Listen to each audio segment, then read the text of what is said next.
महंगाई अवाम को कत्ल कर रही है। महंगाई की सताई हुई अवाम इस वक्त बेहाल हो चुकी है।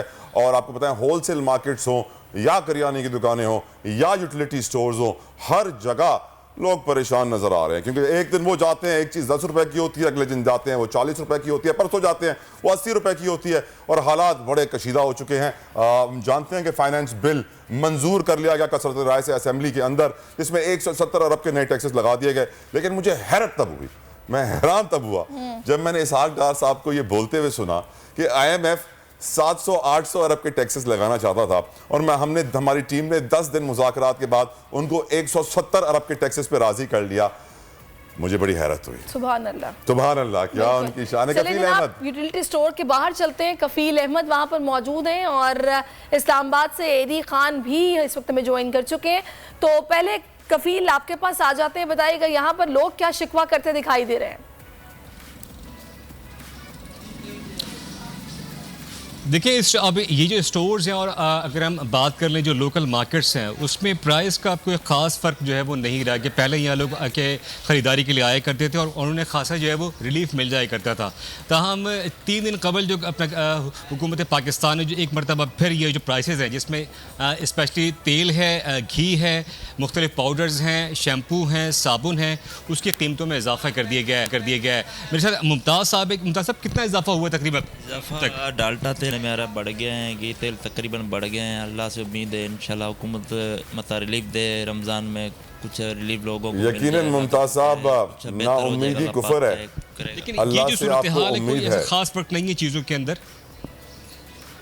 और अगर हम बात कर लें कोई भी, अगर हम दालों की बात कर लें तो यही लोकल मार्केट की प्राइस है। माश की दाल तकरीबन यकीनन कफील साहब, इस तरह हमारे भाई कह रहे थे कि अल्लाह से हमें उम्मीद है, तो यकीनन पूरी कौम को इस वक्त अल्लाह से उम्मीद रखनी चाहिए। ना उम्मीदी कुफर है। शाहिद हसन सिद्दीकी साहब हमारे साथ मौजूद है, किसी तारुफ के मोहताज नहीं है, माहिर मुआशियात, बहुत बड़े मुआशी तज्जियाकार। शाहिद साहब हमेशा से एक ऑप्टिमिस्टिक और पॉजिटिव व्यू रखते थे कि मुल्क डिफॉल्ट नहीं होगा, मुल्क की लोकेशन ऐसी है, मुल्क के हालात ऐसे हैं, अल्लाह करे ऐसा ही हो। लेकिन शाहिद साहब, एक तो पहले बहुत बहुत शुक्रिया, आपने अपना कीमती वक्त हमें दिया। और इसहाक डार साहब कहते हैं कि IMF 700-800 अरब के टैक्सेस लगाना चाहता था, हमने 10 दिन उनसे मुज़ाकरात करके 170 अरब के टैक्सेस लगाए। Is that possible sir? और साथ साथ एक और सवाल आपसे पूछना चाहूंगा कि जो ये फाइनेंस बिल आया है, आपकी लोअर क्लास, आपका निचला तबका सोसाइटी का, आपकी नजर में अब कहां खड़ा है? बहुत शुक्रिया आपका। मैं सिर्फ डाक्टर साहब को ये मैसेज दूंगा कि जो कुछ करना है करें, मगर कौम से गलत बयानियां ना करें, क्योंकि ये जख्मों पर नमक छिड़कना है। Number fudging. मैं पूरी जिम्मेदारी से कह रहा हूं कि ये जो कुछ इन्होंने हरकतें की हैं, ये IMF की शराइत नहीं है। IMF के खाते में मत डालें। मैं साबित कर सकता हूं कि IMF की शर्त नहीं है। कैसे सर? देखिए, मैं अभी आप पहले बताऊं, अभी जो परसों एक स्टेटमेंट आया है जो बाद में रिलीज हुआ, 17 तारीख को IMF की मैनेजिंग डायरेक्टर ने ये कहा कि मेरा दिल पाकिस्तान के गरीब लोगों के साथ धड़कता है। मैंने तो उनसे ये कहा है कि आप जो आदमी टैक्स दे सकता है, जिसकी आमदनी ज्यादा है, उस पर टैक्स लगा दें और मराद दे दें गरीबों को। ये उसने कहा है। लेकिन उनका भी एक गठजोड़ है। अगर ऐसा था तो अशिया पर 18% GST लेने के बजाय ये कहते हैं कि जिनकी आमदनी ज्यादा है उनके ऊपर टैक्स लगा रहे हैं। आपने तो 18% GST लगाया है उन लोगों पर जो बेचारे फुटपाथ पर रहते हैं, गरीब हैं। कुछ लोग जो चैरिटी से पैसा कमाते हैं वो भी 18% टैक्स दे रहे हैं। और IMF की मैनेजिंग डायरेक्टर ये कहती है कि जी हमने तो कहा था कि आमदनी पे लगाएं। सीधी सीधी बात है कि इन्होंने ये कहा कि जी ताकतवर तबकों पे हम टैक्स नहीं लगा सकते, हमारी सियासी मजबूरी है, हम मईशत को दस्तावेजी नहीं बना सकते, हम टैक्सों का मुनसिफाना निज़ाम वज़ह नहीं कर सकते। IMF ने कहा ये आपका मसला है, हम तो ये चाहते हैं कि आपने अपने बजट में ये कहा था कि बजट खसारा 4.9% रहेगा, अब ये हो गया है 7%, इसको ठीक कर लें मेहरबानी करके। आपने कहा था कि अफरात ज़र 11% पर होगा, 11.5 पर, अब ये जी। शायद मुझे ये बताएगा कि मसला इस वक्त ये है कि बकौल इनकी IMF के साथ मामलात अब बेहतरी की जानिब हैं और चीज़ें अब सेटल डाउन हो रही हैं, लेकिन जैसे ही कुछ इस तरह के मामलात होते हैं हमें उसके इफेक्ट्स नजर आना शुरू हो जाते हैं। कोई बॉटम है? ये तो बस कीमतें हैं कि बढ़ती ही चली जा रही हैं, रुकने का नाम नहीं ले रही। आगे रमजान आ रहा है, सिचुएशन क्या होगी अगले महीने? अभी हम डिफॉल्ट नहीं होंगे शायद साहब। देखिए, पाकिस्तान डिफॉल्ट नहीं करेगा, लेकिन अगर आपने चूंकि इस बात छेड़ी दी है, मैं एक बात पूछना चाहता हूँ वज़ीर दिफा से और वज़ीर ख़जाना से।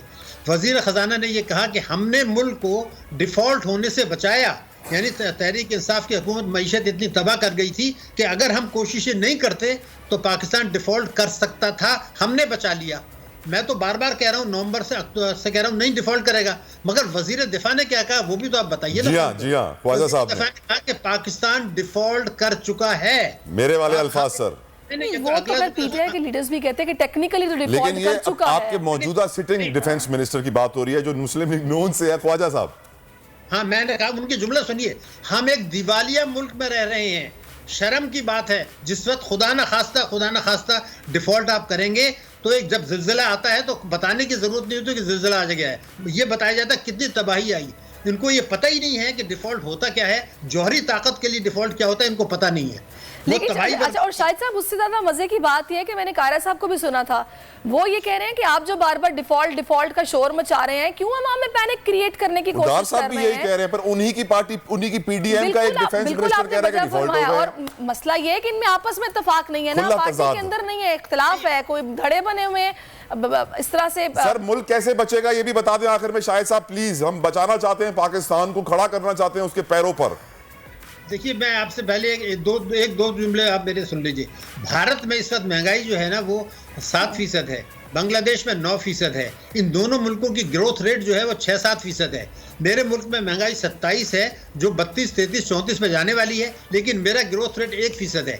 तो क्या पाकिस्तानी कौम को अभी हक नहीं पहुंचता कि आप गलत बयानियां करना छोड़ें, ताकतवर तबकों को नवाजना छोड़ें, आपस में लूटमार ना करें, सारा मलबा आईएमएफ के खाते में न डालें। हालांकि आपका और आईएमएफ का एक गठजोड़ है, आप ये करने के बाद अवाम पर जुल्म कर रहे हैं। तो मुझे ये बताइए कि मेरा मुल्क 1% पर, भारत का ग्रोथ, भारत 7% पर, मेरे मुल्क में महंगाई 27%। बिल्कुल शाहिद साहब, आपने वजह फरमाया, जब हमारा फोकस ही आउट होगा, हमारी नजरें सारी किसी और मसले पर होंगी कि इक़्तिदार बचाना है, हमने ही रहना है, मईशत जाए भाड़ में, तो चीजें फिर इसी तरह चलते। रहम करे और हमारी मईशत बहुत बहुत शुक्रिया। लेकिन आपने सबसे इंपॉर्टेंट पॉइंट यहाँ पे इस डिस्कशन में हाईलाइट किया है ना सर, कि मुल्क का वफाकी वजीर खजाना कहता है डिफॉल्ट करना बंद करो। मुल्क का वफाकी वजीर दिफा कहता है हम तो डिफॉल्ट हो चुके हैं, डिफॉल्ट के दौर में रह रहे हैं। तो भाई एक ही पार्टी के दोनों वफाकी वजीर अपनी अपनी बातें सुने, क्यों खुला तजाद है, क्यों एक दूसरे को कॉन्ट्रडिक्ट कर रहे हैं, क्यों झूठ बोल रहे हैं अवाम के साथ। खुदारा सच का, हक का साथ दीजिए,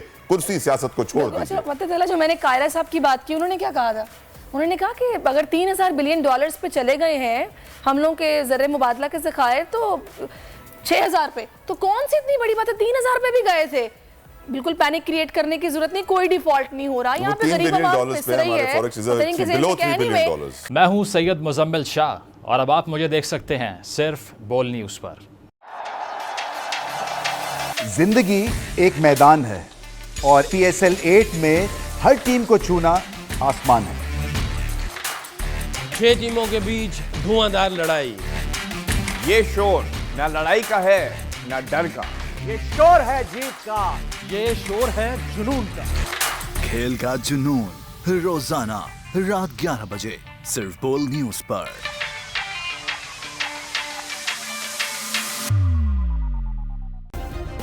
सब्सक्राइब करें और बेल दबाएं ताकि कोई खबर रह न जाए।